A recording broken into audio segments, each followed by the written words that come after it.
All right, everybody, welcome to Simply Bitcoin, the Bitcoin news channel that covers daily news, memes, daily fail, and we've got a Trezor giveaway this week, which Nico will be talking about later.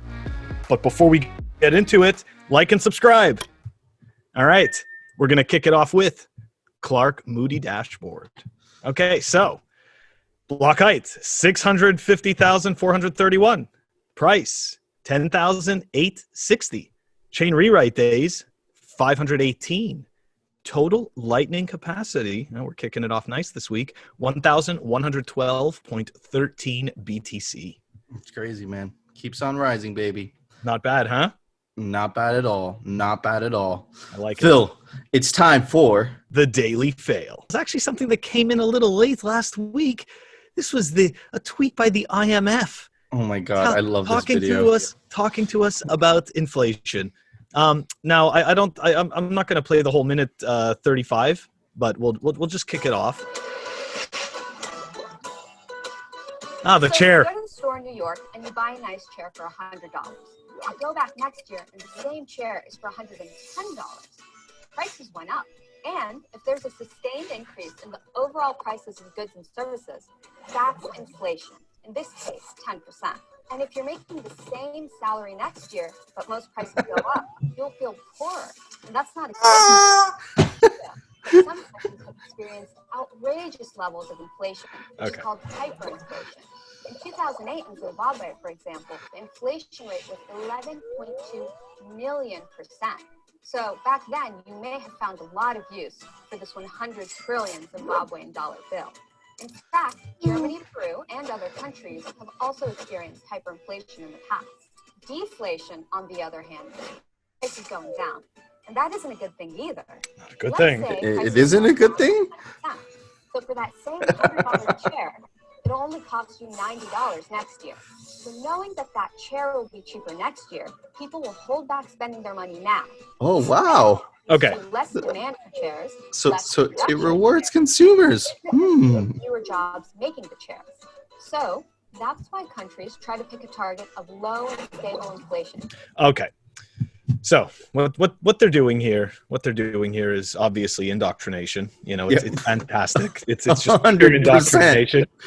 Propaganda at its finest, bro. I mean, okay. So you know what? The reality is this, okay? And this is something that we haven't experienced in our lifetimes, but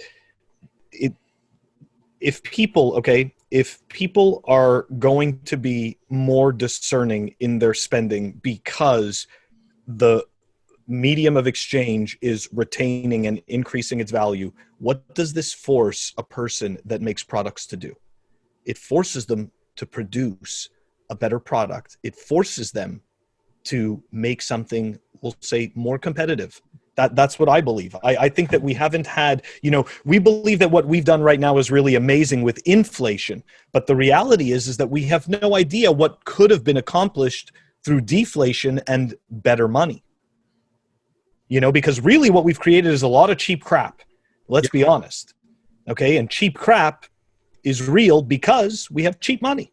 No, and it's crazy because, Phil, you're absolutely right. And it's that hidden inflation, right? Because, people perceive that, compare the quality of toys in the 1950s to the quality of toys today. Oh, yeah. You could still find a toy from the 1950s, and that thing is rock solid, made out of steel. You take a same toy car, same price, whatever, adjusted for inflation, the thing is made out of plastic, right? Because they have to make it cheaper because the money is losing its value. And if you look at Snickers bars, for example, I was just gonna say. Why don't you explain it, Phil? No, I didn't want to explain it, but I was just going to say exactly what you're going to say about the chocolate bars. They've all gotten smaller. You're getting less for the same, for quote unquote, the same money. When it's not the same money, you're actually paying more for a chocolate bar. Look, I grew up in the 80s. I never paid more than, I remember back in the day, I used to pay like 75 cents for a chocolate bar, 65 cents. Why am I paying even more for less of a chocolate bar right now? Anyways, it's crazy, and then they try to hide it from you too with the packaging. The packaging is bigger. You know, have you ever noticed the Lay's, you know, chips or whatever? Oh yeah, like 30 or 40% of it is air, so it looks huge, right? And you're like, I'm getting a great deal, but in reality, 30% of what you're paying for is air in the bag, right? So man, it's so nefarious, and that's a complete propaganda video, Phil. Like complete propaganda. Anyways, so Phil, it's time for the daily meme review. Okay, so today's daily meme review or daily meme is brought to you by Bitcoin Meme Hub, the legend, and the meme. It doesn't really have volume, but it says actual footage of the government trying to ban Bitcoin.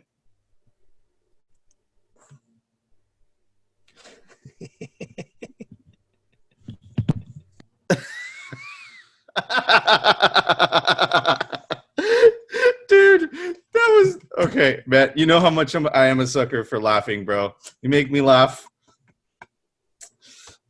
Drum roll, please. What are you gonna give it, Phil? Here we go. 7.8. Okay. I'm gonna be a little bit more generous. I'm gonna give it a perfect 10. That thing made me laugh my ass off. Why'd you give it a 10? Man, because it's explained so well what like the government's trying to ban Bitcoin, but it absolutely being completely futile, because it just another pops up, and then it gets to the point where they just get frustrated and throw the thing. So man, it completely describes perfectly why, what the government has been trying to do with Bitcoin, and it's awesome. And it's funny at the same time. Why do you give it a 7.8? I think like maybe you could have used something different than the soap dispenser analogy, but still gets the point across and still funny. So like you, I'm a sucker for laughs. So yeah. Awesome. Okay, guys, it's time for the Daily News, sponsored by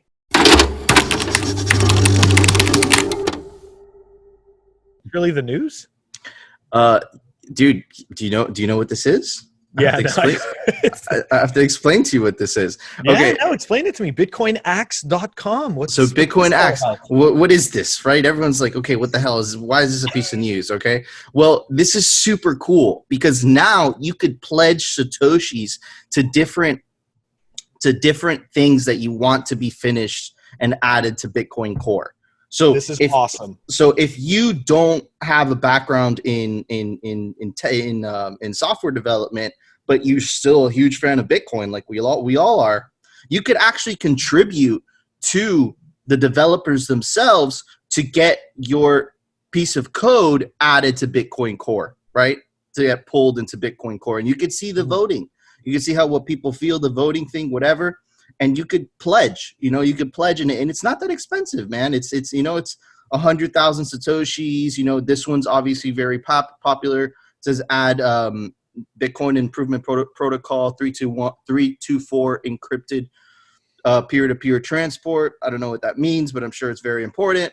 And it has 1,241 Satoshis pledged. So, man, this is super cool. Guys, I'm going to put this down in the link description. And if you have something specific that you wanted to be added to Bitcoin Core, you could post it on this website and you could pledge directly to developers, and you can get you can get what you want made potentially being pulled into Bitcoin Core. I think that's super cool, Phil. I don't know if you saw, but Taproot was down there, Taproot Schnorr, and it was at over 2 million Satoshis. Let's check. Let me pull it up. So where was it? We're right there. It's just a little bit further down. There it is. Oh, there it is. 2,116 Satoshis. That's crazy. That's awesome. And you can see it, man. This is, and look at the amount of likes and everything, man. It's huge. It's huge what this is going to enable, but to be fair, because I did get a chance to speak to Ben the Carman, and he, did a good job explaining it to me. To the end user, to the retail user, we are not really going to notice anything from these improvements, but the back end and what, the capability that it provides to Bitcoin, this is what's important. Absolutely. Again, this is infrastructure building. you know? Absolutely. You're completely right. We will not notice as Bitcoin users Schnorr and Taproot, but we will benefit in the sense of privacy. Like privacy right off the bat, you know, the chain analysis companies are not going to know whether you're using a multi-sig wallet or not. It's going to be very hard for them to differentiate Lightning transactions versus normal transactions. So super bullish about that. And Phil, I'm super glad that you noticed the Taproot, because that's one of the huge implementations that's, you know, that's been being discussed a lot. So guys, definitely go check out that website. It's so cool. And the next piece of news for today, guys, is I think it is freaking hilarious. I mean, I find it freaking hilarious, man, because every time people get wrecked. Oh, nice. by using, you know, by using shit coins, you know, they don't have anyone but to blame but themselves. So over $150 million worth of crypto, not Bitcoin, crypto, got drained in KuCoin crypto exchange hack. So over 150 million of an Asian cryptocurrency exchange funds have been compromised in a security breach. KuCoin's cold wallets were unaffected, but their hot wallets were completely drained. The Ethereum wallet address has also received over 150 Ethereum-based tokens worth more than $150 million. Wow. Apparently, KuCoin announced that they have enough of an insurance fund to cover those losses, and that's a hell of an insurance fund. But let's talk about, Phil, let's get into a subject that we adore. Let's talk about how these tokens and this cryptocurrency, right, that everyone's spouting about is not decentralized. And let me show you why. So let me pull up the Ethereum address of the hacker, right, on Etherscan, right? Look at this. Warning. These are the reports of the address that was used by the KuCoin hack. Please exercise caution while whatever. Dude, this is such BS, so helpful, right? So helpful. And then, you know, it shows all the amounts of the tokens that are stolen. All the right there. Coins he's got. All the shit coins that he has that he won't be able to sell. And why can't he sell them? Right? What is it? Dude, it's a cryptocurrency. It's not supposed to be censorable. Why can't they sell it? Well, Bitfinex and Tether freeze 33 million USDT from KuCoin hack. So apparently, what the hell's the point of using a crypto? What's the point of using Tether? Look, Bitfinex has frozen 13 million. I'm just going to say dollars because that's essentially what it is. $13 million on EOS. Tether has frozen $20 million on Ethereum. Binance has pledged its support in the recovery efforts of funds from the hack. KuCoin has offered a $100,000 reward for vital information related to the hack. Bro, look, and then moments ago, CTO of Bitfinex, apparently the new Fed or the new government oversight, you're essentially switching, you know, from a government to a bunch of developers being in control, right? Like this guy could freeze your funds at any time. And informed crypto Twitter that both Bitfinex and Tether had frozen a total of 33 million US dollars related to the KuCoin hack. So that means they track the coins, you know, from KuCoin to the hacker to Bitfinex. So they did try to liquidate. No. It's even crazier than that, Phil. They physically froze the coins in the person's address. Yes, the hacker didn't send it to Bitfinex. Ooh. They literally froze it in their, like, in the code in the smart contract for Tether. Wow. They cannot send that anymore. It's frozen. It's crazy. That's exactly why. This is why Bitcoiners are so, like, poignant on the fact, like, listen, don't use Tether. Why not? Don't use USDC. Yes, you could perceive it. Garbage. It's centralized. All of it is. And a lot of these other ECR20 tokens, yes, they got hacked. They physically can't get that money back, but they freeze the tokens. You can't use them anymore. And if that doesn't terrify you, right? If that doesn't give you a good reason as to why not hold a significant amount of money in USDC or in the Gemini dollar or in Tether. Man, these guys, you could have like a significant amount, a chunk of your change in those cryptocurrencies, and these guys in a whim could freeze it, and you can't do anything about it. There's no person to appeal to. Shitcoining. And exchanges. I mean, like, don't get me wrong, but you know what? Never keep anything on exchanges.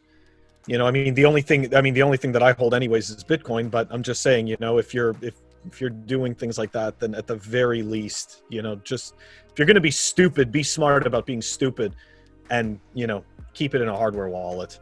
Absolutely. Not your keys, not your Bitcoin. 100%. Yep. Phil, there was an awesome software release today. Why don't you tell us about it? Software releases. Oh, nice. Samurai Dojo version 1.8.0 released. So they did some major updates to the Dojo maintenance tool, and they also added Bitcoin Core version 0.20.1. Awesome. Yeah. I love it. I love it. Guys, well, this is the moment you've been waiting for. We have a Trezor giveaway this week. You guys are going to have to pay attention. This is how it works.